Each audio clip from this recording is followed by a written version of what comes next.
Greetings, Pod fans! It is day 15 of Podvidia. Pod videos himself every day in April. And today, just for fun, I want to talk about some, tips that I have for, things that I believe have just, improved my life. And a lot of them are probably very obvious, but they're kind of things that just took me a while to get to. When I finally got to them, now I feel a bit more human. So first up, supplementing creatine. I think that everyone should be doing this, and I'm not even going to go into the benefits or just the science of it. Look that up yourself. But I do believe that just from what I've read, supplementing creatine can be good for everyone, of all ages. I don't know about very young. Maybe actually do your research, but yeah, creatine, good. Creatine in the body, good. Next up, find an active activity that you actually enjoy. If you've been watching at all, you'll know that for me that's powerlifting. And it is something that gets me moving. It is something that I enjoy. It's a hobby of mine, but it also has health benefits. It keeps me moving, it gets me out of the house, and it's not like I used to run when I was younger, and I didn't enjoy it, but I felt like I needed to do it to be healthy. And then I found other ways, actual enjoyable ways, like if you want to play soccer, any other sport, if you want to run marathons, if you have I don't know, just an active activity that gets you active, gets your heart pumping, and just helps, gets you moving, because actually enjoying things like that really helps. Every now and then, when you got time, just look up a recipe. Think of a food that you would like to eat. Look up a recipe, get the ingredients, and make it. It might turn out terribly. However, I think it is such a great thing to just every now and then try your hand at making something new. Because then, if it works out great, if it's amazing, you've got another thing that you can throw together. And for years, I used to go for the easy things. I would eat a lot of frozen pizzas, a lot of meals that you could just throw into the oven and they would be cooked. And then I started more just making things, even easy things like pasta, making up a sauce, and then chicken and seasoning it whatever way that you want. Those kind of things. It's just much better, and it also, I enjoy the process of cooking. Once I get into it, it's like I'm doing something, but putting something in the oven and just waiting 20 minutes, it doesn't give me that same buzz. Separate to the activity, find something that makes you go outside. I suppose it can be related to the activity, if it's, a sport that you do outside, a running thing, but just a reason to go outside.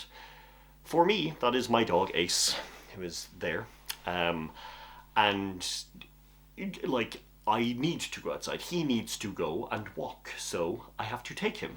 Also, isn't he great? I just said that word and he didn't even react. But yes, amazing thing. And him actually relates to the next point as well, which is work on your sleep schedule. For years and years, I was like, I will eventually wake up early and go to bed early, and I will be a butterfly that comes out of the cocoon. And I never did anything about it. I never made it better.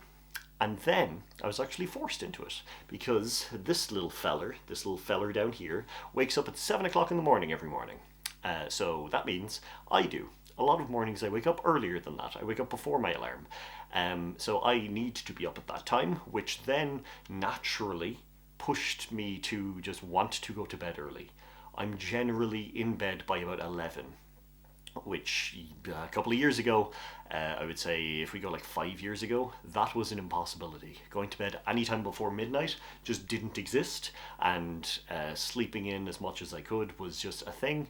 But now, I'm wake up at 7 o'clock in the morning, in bed by 11. It's pretty good. Drink water. Some people do drink enough water. I know that with the Stanley Cup craze. I think is great. I don't know if that's even a popular thing anymore, but it's just people walking around with giant things of water. For years and years, I wouldn't drink enough water. A good thing is, if you know your body weight in kilograms, multiply that by 40. It's 40. Did I just kill? I don't know what I said. Basically 40 milligrams per kg of body weight is a good idea, but also if you look up hydration chart, you can see what your pee is supposed to look like if you're properly hydrated. If you are looking to lose or gain weight, and you have like, you're in the headspace where you can do that. I know there are a lot of people where tracking calories is not a good thing. It doesn't work for them because it like causes issues. There is like a lot there, but if you are the kind of person who thinks that they would be okay with tracking their calories and seeing the amount of calories in, the amount of calories out, and won't, do a thing, tracking is good. I've mentioned it before, but I tried for many, many years to gain weight and I just couldn't do it. It was impossible. It was an impossibility. And then when I finally started tracking and got a nutrition coach, I was like, wow, I eat way too little.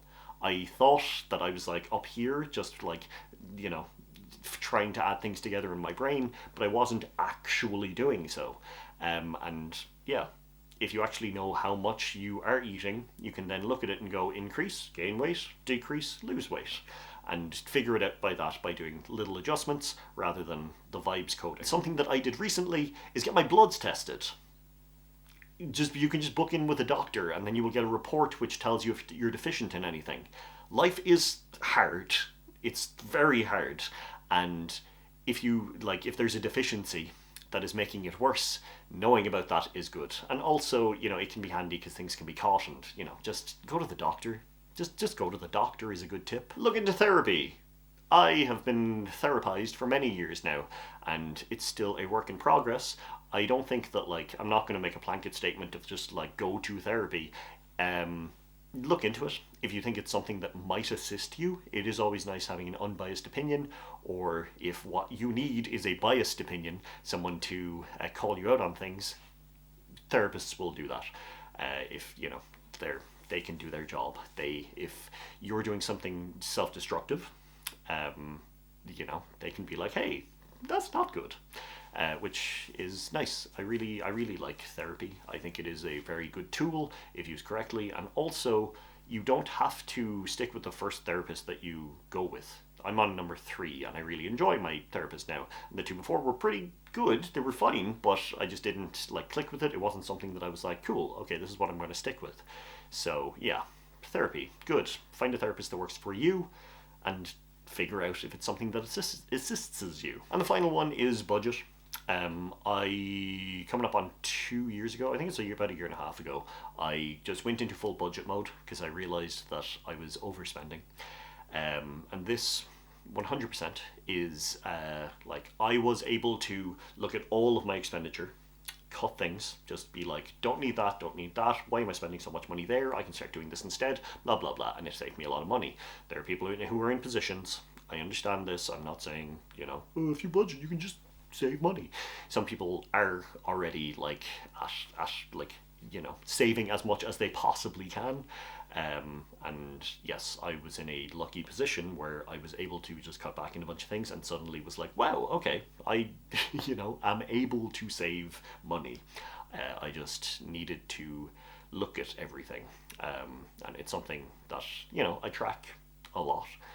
Because data helps me. It helps me actually do it if I see, I'm able to track forward into the future. And I'm still able to spend money on things that I want and stuff like that.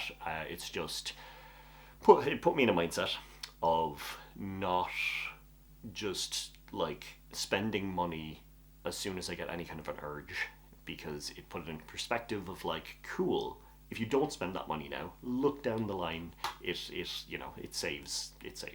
Saving saves. But yeah, those are just some tips. I was just off the top of my head earlier today. I wrote them down, and yeah, those are things that have, I feel, made my life better, made my life more comfortable, made me just better in the brain.